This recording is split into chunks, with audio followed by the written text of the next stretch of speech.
Namaskar.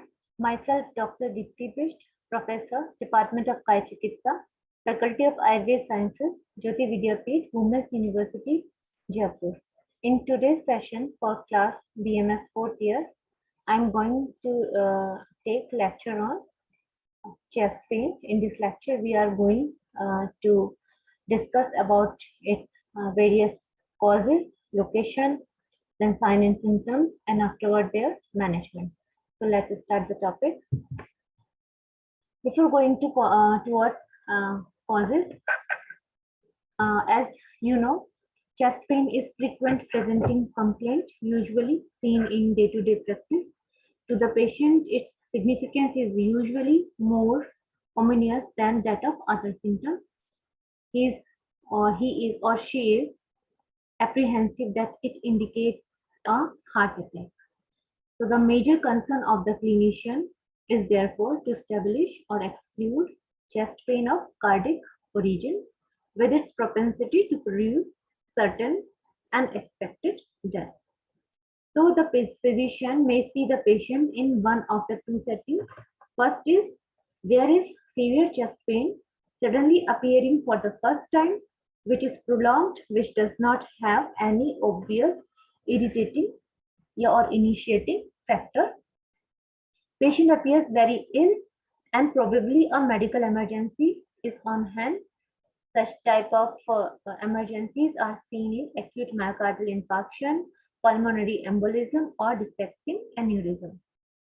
Then another setting is that a patient comes with history of brief episodes of pain who is reasonably healthy in between the episodes. So main tools for a clinician are history taking and physical examination. When chest pain is a presenting symptom, the physical examination often does not reveal any abnormality. Hence, a good history and analysis of the characteristics of chest pain become all the more important. So, the characteristics of chest pain which must be identified in each and every cases are location, that is origin and radiation of the pain, quality, whether it is sharp or it is dull kind of pain, quantity, that is quantity implies to the severity, and duration of pain in minutes, chronology, that is periodicity to the date, and the setting in which pain occurs. Are there any aggravating or relieving factors, or any associated symptoms are also present there or not, like dyspnea, cough, sweating, etc. So with this analysis, clinician is able to distinguish acute from chronic disease process and to determine if a life-threatening process is involved or not. So let us move to the towards the causes of chest pain. So first and important, the cardiovascular causes, as I have told earlier. Cardiovascular causes are ischemic heart disease may be there. Usually we called it angina pectoris, and this ischemia may be due to diminished supply due to coronary artery disease like atherosclerotic artery, coronary artery spasm, or vasculitis, or there may be embolism in coronary artery, or there may be increased myocardial demand due to hypertrophy of heart muscles due to several valvular disease like aortic stenosis, severe hypertension.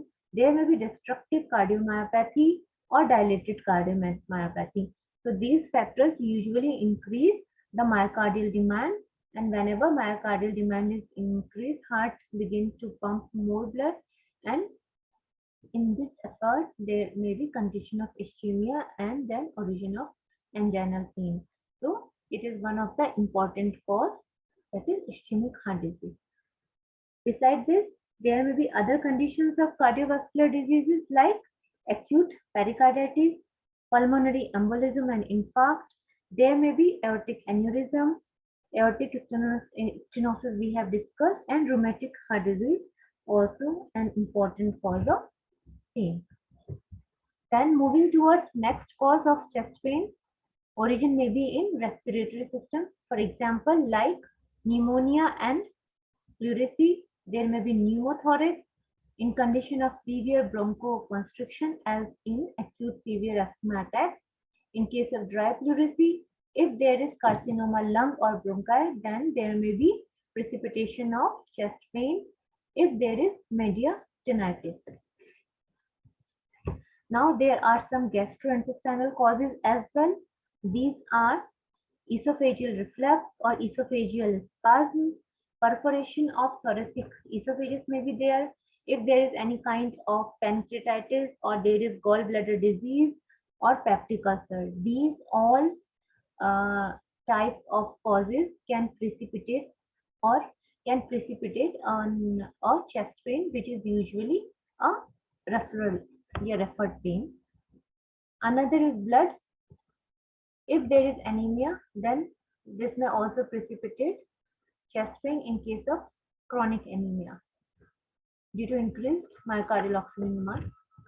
Then musculoskeletal causes are also there, like cervical disc prolapse, arthritis of shoulder, costochondritis, Pott's spine, erosion of ribs as in malignancy.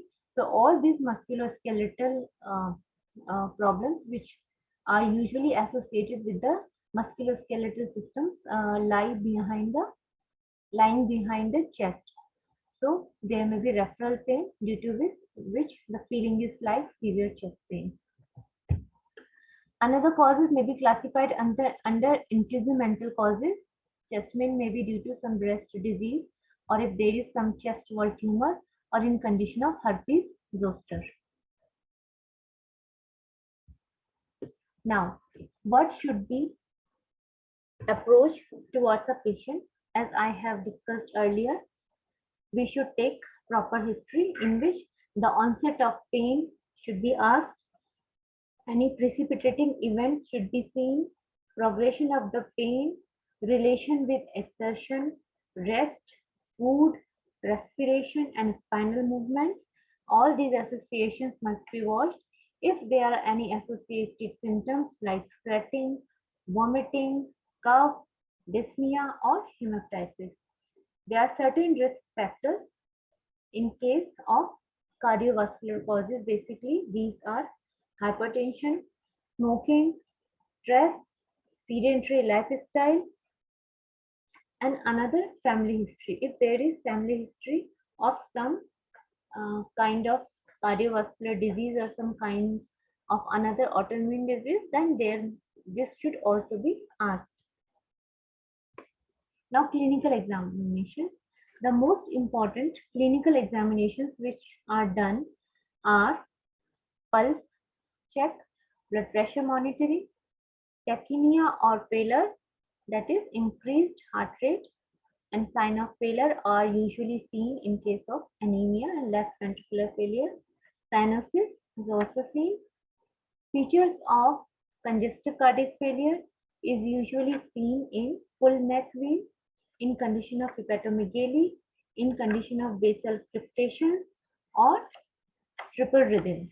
So all these features are usually seen in congestive cardiac failure, and this may result in precipitating chest pain. Now, if there is acute bronchitis or bronchial asthma, then widespread wheezes are also here from chest. Now, if the cause is pericarditis, then there may be fever and a pericardial rub is present on auscultation, which just sounds like the rubbing of two papers. Pansystolic murmur is seen in case of mitral regurgitation. Pneumonia. In case of pneumonia, increased intensity and bronchial character of breath sounds is observed. Increased vocal fremitus may be there. Vocal resonance is also increased, and whispering bacterioloquy is also seen increased. If there are pneumothorax, then reduced movement of the chest wall, and chest wall will be seen hyperresonant. Now, another examination, if we do the per abdominal examination, then peptic ulcer reflux esophagitis, acute cholecystitis, and acute pancreatitis. All these conditions can be differentially diagnosed with the help of P examination. Spinal movements are also seen whether the cause is any musculoskeletal or not. Any eruptions are seen important in cases of herpes zoster. If there are any lesions or kind of eruptions, then this is herpes zoster. Now, differential diagnosis. For differential diagnosis, age, sex, predisposing factors are important for clinical reasoning. For example, if a male comes with chest pain who is of age above 40 years, there is a history of hypertension, stressful life, smoking, positive family history of ischemic heart disease, if he suddenly gets chest pain or even epigastrium pain, then this may be suggestive of ischemic heart disease. The most common diagnosis or the number one diagnosis should be of ischemic heart disease. Now, if similar pain arises in a female which is of 40 years and above, then differential diagnosis should be done with gallbladder disease together with IST. Similarly, if similar kind of pain is seen and the age of patient is 15 years with fever, then this may be due to some viral pericarditis or there may be rheumatic heart disease. So these are parameters like age, sex, and predisposing factors are very important for clinical reasoning. Now the investigations which should be advised. First of all, ECG to diagnose any kind of respiratory system abnormality or pericardial effusion. Then X-ray, for any cardiovascular problem, ECG is done. Then X-ray chest is done for respiratory system examination, and pericardial effusion can also be observed there. ECG is basically required if there may be doubt of angina or some myocardial infarction or some other cardiovascular problem. Blood test is advised as per clinical picture. For example, we can advise cardiac markers, serum amylase or lipase, ASO titer, etc., or together with complete blood count, ESR, etc. Other tests which are usually done are echocardiography, TMT, stress thallium, UST, to differentially diagnose all the associated causes. Management. The emergency management should be like, first of all, relief of pain by giving any kind of painkiller. If it is musculoskeletal, or then we can give him NSAIDs. If it is cardiovascular, then morphine is advised. If it is abdominal, then we can give hyoscine. Treatment of a specific ailment is done accordingly, like broad spectrum antibiotics. Treatment of associated features is done. Elimination of risk factors should be done pertaining to specific causes. For this, differential diagnosis is very important.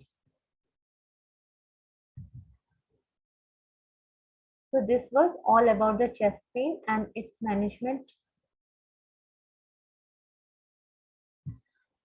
In next slide, we will discuss some other topics. Thank you. Have a nice day.